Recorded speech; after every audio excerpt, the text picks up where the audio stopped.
Hi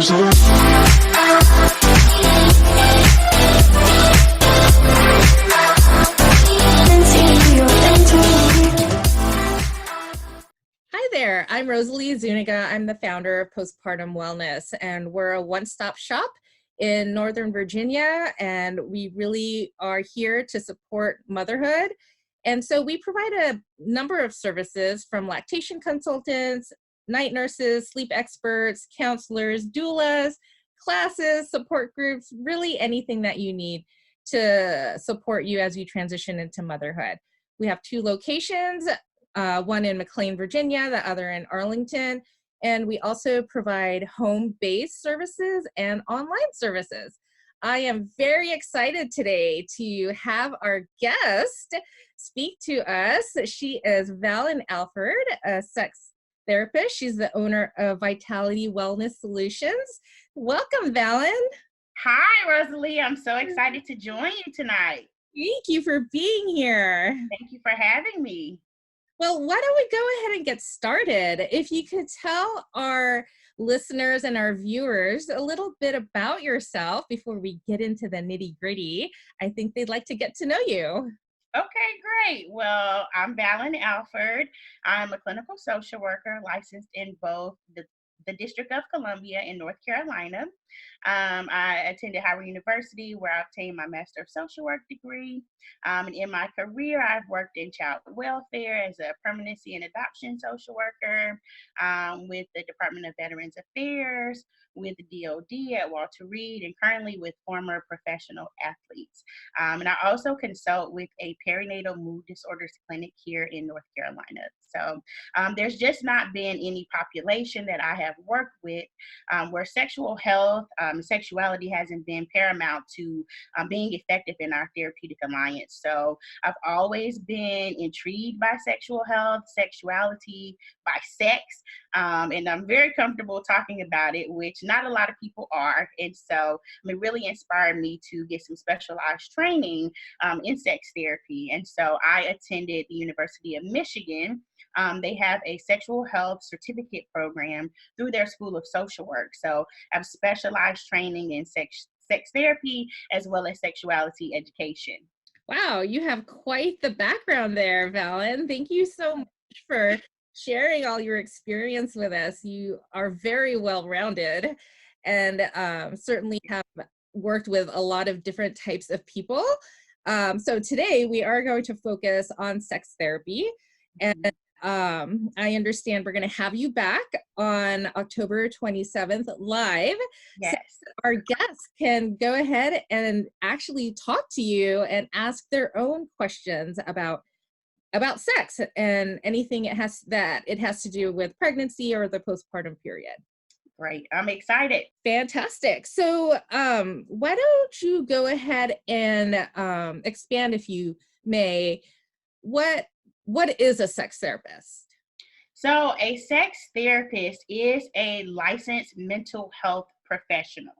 A sex therapist is a licensed mental health professional who has specialized training, advanced training in sex therapy. So sex therapy is a form of psychotherapy or talk therapy, mostly, in which we discuss things related to sexual health.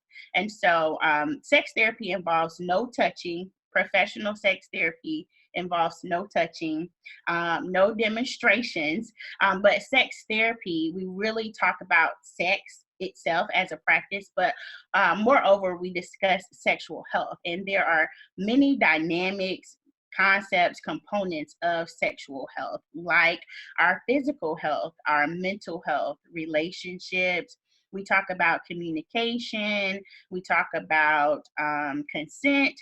We talk about how maybe infidelity or even sexual trauma impacts a person and how that might impact a relationship, how it might impact experiences.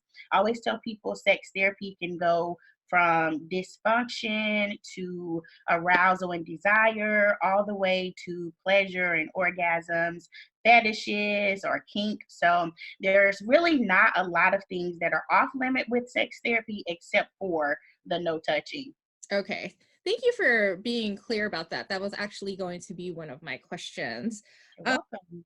you touched upon it a little bit, because it sounds like sex therapy really brings in a lot of dynamics. And so I would imagine that there are some cultural components as well that play into sex therapy. And I guess I would also imagine that there are some people that are just very uncomfortable talking about things, or maybe just scared of saying something wrong or labeling something that that they don't have a word for, kind of like how I am right now. So, Yes. so how, I mean, what would you say to someone, let's say, that is considering joining us on October 27th, but is having some hesitation because they might not really know how to say what it is that they want to say? I actually was talking to a client the other day, and it was about something totally different. But she is a bit of a perfectionist, and what we talked about was not letting perfection get in the way of progress. You know, life doesn't come with a manual. None of us. I know for me, when I learned about sex, a lot of it was from by default. I always say a lot of what we learn about sexual health is by default. So whether you're learning about abuse or trauma or STIs, or for some people in some cultures, maybe how to pleasure men and things like that. But we aren't always taught that pleasure is a good thing, and it's okay to pleasure ourselves, to explore what we like and don't like. And then once we figure that out, it's okay to communicate that to a partner. But the how to can be challenging, and there's not a right way. It's what feels most comfortable, what's most comfortable to an individual, what aligns with that individual's values. And so, really, not letting perfectionism get in the way of progress. There's no how. It's okay to do it scared. It's okay to ask the question. And in the case of women and pregnant women, I see this a lot with my clients now. It can be intimidating because it's not even something that comes up in the OB room. And you're having monthly appointments most of the time. Most of the time, women got there by sex or intercourse. So it's very ironic that it's difficult to come up. But sometimes a lot of issues that may arise with pregnancy complications, or just questions in general, like my partner won't engage in sex because he or she feels that it may do harm to the baby. My arousal and desire fluctuates. It's fluctuated in differing spheres during different trimesters of my pregnancy, or we had an unexpected complication, and that is affecting the pregnancy, or now sex is painful, so I don't really want to engage in sex, but it's causing us to be distant. So how do you maintain intimacy during pregnancy when you may not want to engage in sex? So these are all things that I see. But I would say someone who's interested, you can there's nothing wrong with watching. Absolutely. Watching our discussion on Right. Watching our discussion. I so I was going to ask you for some of the reasons why a pregnant or postpartum woman might want to see a sex therapist, and you touched upon some of that just right now. Can you think of any additional reasons that you can think of? Some other things that, and especially postpartum, I think with pregnancy, a lot of questions are about harm to the baby, physical changes to the body, positions, maybe things of that nature. But when we enter the postpartum period or the fourth trimester, oftentimes, depending on the type of birth that a woman had, if she's had a traumatic birth, if she's been on bed rest, if the baby has been in the NICU, if there is a lack of family support. There are a lot of different dynamics that could affect the postpartum period, and we know about 15 to 20% of women will experience a perinatal mood and or anxiety disorder. And so sometimes they're in the postpartum period. I think a lot of what I see is questions or concerns about bonding in the parental relationship, maintaining intimacy sexually, and then sometimes like the physical, the healing. One thing that is not often talked about is that dads may also experience a perinatal mood disorder. And so there's not a lot of talk about fathers and their emotions and experiences and how that may also affect the perinatal or the postpartum period. So, and then oftentimes women may experience vaginal dryness in the immediate postpartum period. So even questions about lubrication, feelings about lubrication, and just even how to have discussions with partners and or providers and really owning feelings. I think that there's also a lot of guilt and shame that affects women in the postpartum period. So the guilt and shame on top of whatever the feeling is that causes the guilt and shame, on top of having to go back to work or being away from family members, having to discuss issues with the partner or concerns with the partner, and let the partner support a postpartum mom. So I think there are a lot of different topics that that bring women into a sex therapist in particular. And I just want to encourage people that you can do it. You can do it scared. You can inquire. You're just inquiring about, what's going on, sharing that with someone, and that takes a tremendous amount of courage. So I just want people to know that there is support by professional licensed mental health providers, because oftentimes people ask me, so what does a therapist do, or sex therapists do? And so I really want to hone in that most of us are licensed mental health professionals.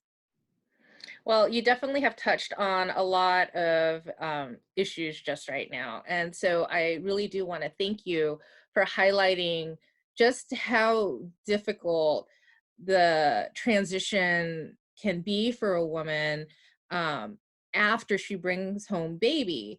Mhm. We tend to focus a lot on planning and creating a birth plan and anticipating the delivery of a new baby, whether it's vaginally or through C-section, and very little discussion or effort is made to really plan out or discuss anything postpartum. So really the day after baby has arrived, there are so many changes that occur not only to a mom, but to with her partner, her friends and family members. So definitely incorporating um, sexual health in a postpartum plan is certainly a great idea. Mhm. I couldn't agree more.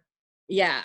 I think you also touched upon how there is a lot of support out there for pregnant and postpartum moms, and it's just a matter of really knowing what's out there and having access to that support.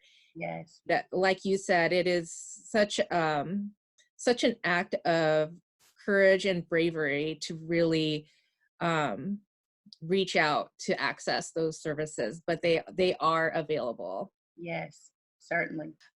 What are we going to look forward to on October 27th? What do you think we'll be discussing with Sex. our viewers?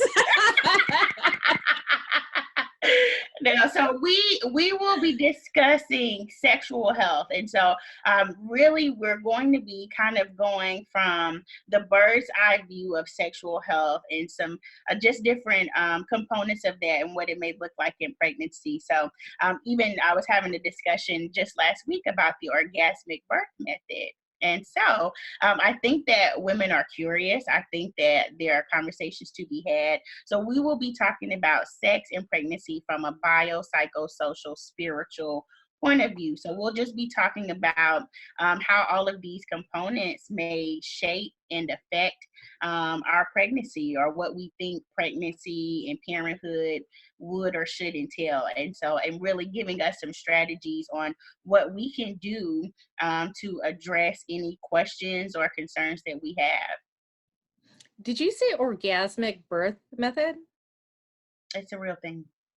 I am so curious. You learn something new every day. And so there is a term in sexual health called vanilla. And so vanilla kind of describes sort of bland. I guess it's synonymous with being bland, or um, probably that's a good way to describe it. I never considered myself to be vanilla, but you learn things every day. And so someone asked me, was this going to be a topic that we would discuss? And so I had to do some research, but it really is about the actual birth experience. And so that led to a good conversation as well. Not that I'm an expert on the method, but just having been a mom, baby social worker at a military hospital, I know that having an airtight birth plan is great, but having realistic expectations about how birth may happen, and what if, and while on the one hand you don't want to play out every scenario, maybe just to consider other things that could happen. So I think that it's good to have a plan, and it's also good to just sort of research and think about what things may look like if they don't go according to plan. So, but the orgasmic birth method is really focused on the couple supporting each other as labor progresses, with a pleasure focus. So it could entail many things that I'll get into on our call on the 22nd. I think that leaves a lot to be desired. So I encourage everyone to go ahead and RSVP for our live event at 6 p.m. Eastern Time on October 27th. By RSVPing, you will be sent a link, a Zoom link, so that you can participate either in person via your camera or by telephone, if you're out and about and not able to be present on camera. But you do need to RSVP so that you could be sent that link. So I encourage everyone to sign up as soon as possible. All right, so I look forward to learning more about this and things that I don't know about. October 27th, 6 p.m. Eastern Time. Thank you, Valon. Thank you, Rosalie. See you soon. All right, bye-bye. Bye-bye.